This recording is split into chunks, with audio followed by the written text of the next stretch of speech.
आज हम परमेश्वर के वचन से देख रहे हैं कि परमेश्वर ने कहा कि सो मन फिराओ के योग्य फल लाओ।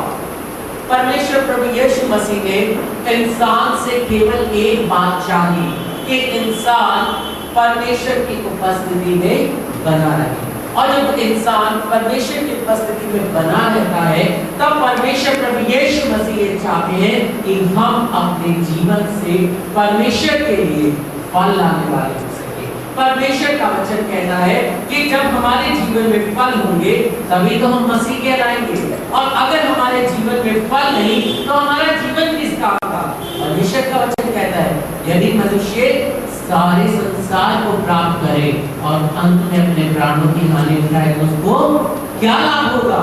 आज हम सब कुछ अर्जित कर सकते हैं इस दुनिया में। आज हम चाहे गाड़ी मोटर बंगला सब कुछ कमा सकते हैं। यहाँ पर कोई भी इंसान ऐसा नहीं बैठा जो ये नहीं कह सकता कि मैं कुछ नहीं कर सकता, पर अंत में जीवन के आखिर में उसकी दौड़ में उसके हाथ में उसकी मृत्यु आए, उसको क्या लाभ। क्यों? क्योंकि वो परमेश्वर के अनुसार अपने जीवन को व्यतीत नहीं कर पा रहा, वो फल नहीं ला पा रहा जो परमेश्वर ने उसको बताया है। आइए हम परमेश्वर के वचन से देखते चलेंगे कि हमें फल क्यों लाना है और कौन कौन से फल हैं। गलतियों की पत्री उसका 5वां अध्याय और उसका 22 और 23 पद।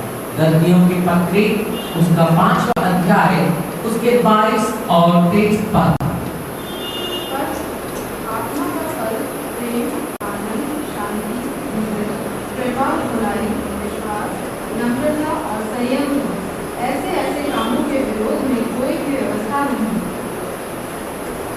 परमेश्वर का वचन कहता है, हमें परमेश्वर का वचन बता रहा है कि ये आत्मा के फल हैं जो परमेश्वर ने इस वचन में दिखाए हैं।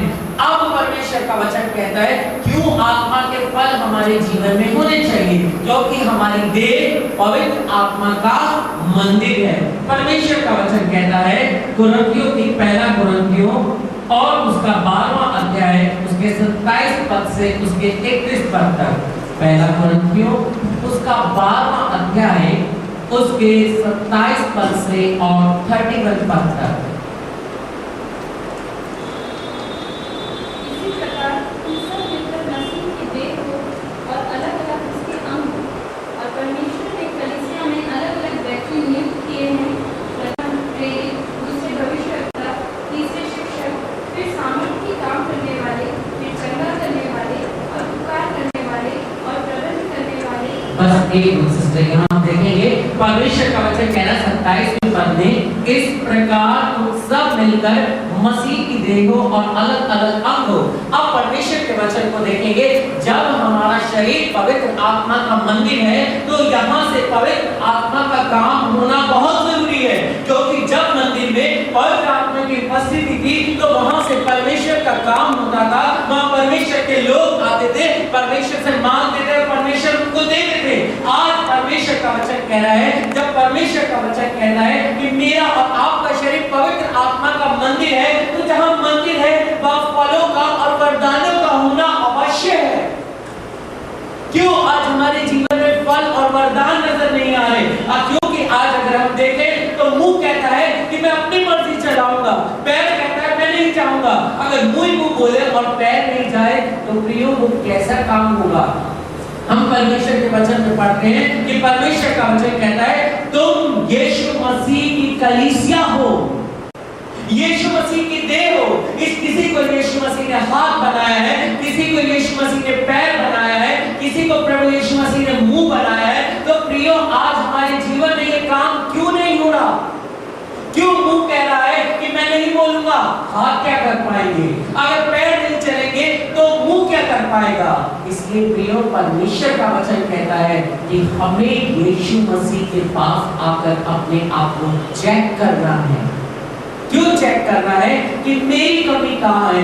आज मैं परमेश्वर के पास इस जगह खड़ा हूँ। क्यों? मेरी परमेश्वर ने जब मुझे बोला ये पवित्र आत्मा का देह है, पवित्र आत्मा का मंदिर है, तो यहाँ से पवित्र आत्मा के फल और पवित्र आत्मा के वरदान नजर क्यों नहीं आ रहे? क्यों काम नहीं हो पा रहा? प्रियो परमेश्वर का वचन कहता है हमें बहुत सोच कर आगे बढ़ना है। फिर परमेश्वर का वचन आपसे और मुझसे कहता है कि हमें परमेश्वर का काम जब करना है, क्यों करना है? क्योंकि परमेश्वर ने कहा है कि हर एक व्यक्ति को ये जिम्मेदारी दी गई है। यीशु मसीह ने कहा जाओ, क्या कहा? जाओ और जगत के अंत तक सुसमाचार प्रचार करो, देखो मैं जगत के अंत तक तुम्हारे साथ हूं। कब साथ है? जब हम यीशु मसीह का सुसमाचार प्रचार करेंगे, तब परमेश्वर प्रभु यीशु मसीह हमें और सामर्थ्य से भरेंगे, हमारे जीवन में और बढ़ोतरी करेंगे और हम आत्मिक रूप से दिन प्रतिदिन बढ़ते चले जाएंगे। अगर एक सागर का पानी ठहरा हुआ है, प्रियो, उस पानी में सड़ान आने लगती है। हम तालाब के पानी को देखते हैं, अगर वो डूब जाता है उसमें बदबू आने लगती है, पर बहता हुआ जो पानी है वो निर्मल और साफ होता है। हम पुराने समय के लोगों से सुनते थे कि बहते हुए पानी को तुम पी लेना, रुकना मत। और जहाँ पानी खड़ा हो उस पानी को देखकर समझकर हाथ लगाना।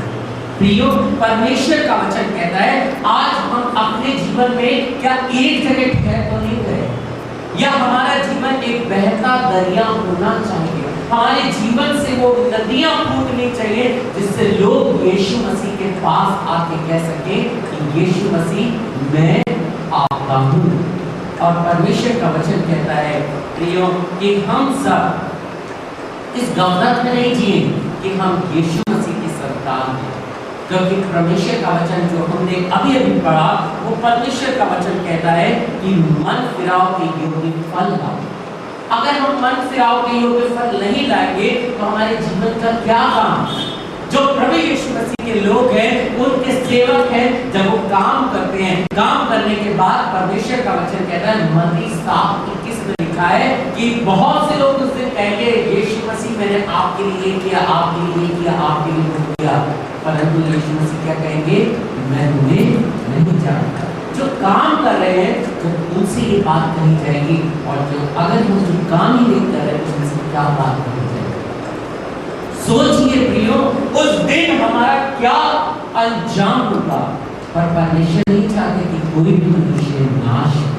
परमेश्वर चाहते कि हम सब परमेश्वर यीशु मसीह के पास आए, यीशु मसीह से पवित्र आत्मा को प्राप्त करें, और प्राप्त करने के बाद हम यीशु मसीह के काम को करें। क्यों करें?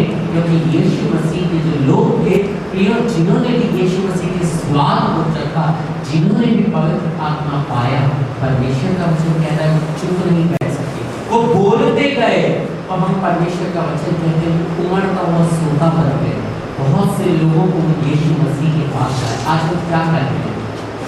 हमें यीशु मसीह का वचन पढ़ना है, हमें यीशु मसीह का वचन सुनना है, केवल इतना ही काफी है, या उस वचन को बाहर जाकर हमें लोगों तक पहुंचाना है।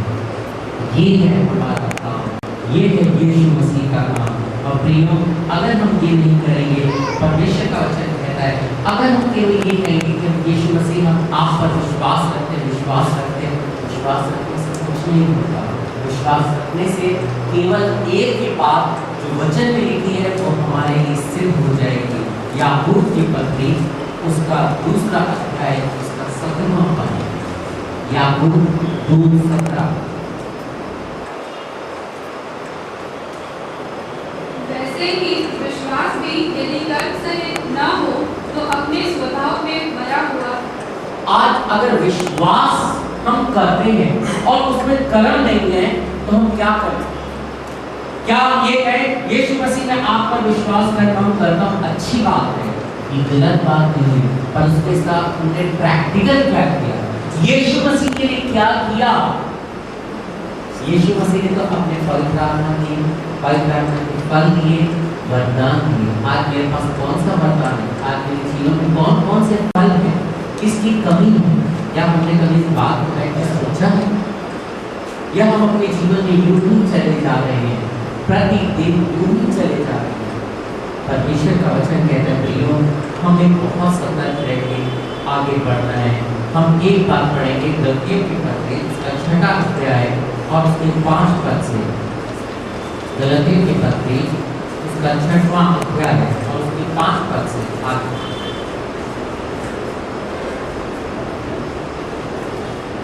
क्योंकि हर एक व्यक्ति अपना ही बोझ उठाएगा। जो वचन की शिक्षा पाता है वह सब अच्छी वस्तुओं में सिखाने वाले को भागी करे। धोखा न खाओ, परमेश्वर टट्टों में नहीं उड़ाया जाता, क्योंकि मनुष्य जो कुछ बोता है वही काटेगा। क्योंकि जो अपने शरीर के लिए बोता है वह शरीर के द्वारा विनाश की कटनी काटेगा, और जो आत्मा के लिए बोता है वह आत्मा के द्वारा अनंत जीवन की कटनी काटेगा। प्रियो, आज वचन ने हमसे स्पष्ट कर दिया। वचन ने कहा कि जो वचन की शिक्षा पाता है वो सब अच्छी वस्तुओं को सिखाने वाले को भागी करे। आज हमने किसको भागी किया है मेरे साथ? आज मेरे साथ कौन खड़ा है? क्या ब्रदर की जिम्मेदारी है, मेरी जिम्मेदारी है, ये पादी साहब की जिम्मेदारी है। आज हम सब की जिम्मेदारी है कि हम इस सुसमाचार प्रचार में भागी हो। क्या आज हमने अपनी भागीदारी यीशु मसीह के हत्थे में लिखाई है? बहुत ध्यान से सोचना है। और वचन क्या कहता है यहाँ पर? क्या लिखा है? धोखा न खाओ, परमेश्वर टट्टों में नहीं उड़ाया जाता। लोग, आप, मैं, हम कुछ भी कह लें, परमेश्वर का वचन कहता है हम इस बात के धोखे बिना नहीं कि परमेश्वर टट्टों में उड़ाया जाता है, परंतु परमेश्वर के वचन ने बिल्कुल स्पष्ट कर दिया, क्योंकि जो अपने शरीर के लिए होता वो शरीर के द्वारा विनाश की कटनी काटेगा, और जो आत्मा के लिए होता वो आत्मा के द्वारा जीवन की कटनी काटेगा। आज फैसला मेरे और आपके हाथ में, कौन सी कटनी काटना चाहेगा, यह कौन सी कटनी अब तक काट चुकी। कहीं ऐसा तो नहीं कि हम 10 मूर्ख कुमारियों की तरह हम एक गफलत में जिए जा रहे हैं कि यीशु मसीह आए विशुद्ध के साथ लेकर जाएंगे। क्या मैंने अपने जीवन को यीशु मसीह के वचन के साथ चलाया, पवित्र आत्मा की अगुवाई में चलाया या नहीं? ये मोस्ट इम्पॉर्टेंट। आइए हम प्रार्थना करें।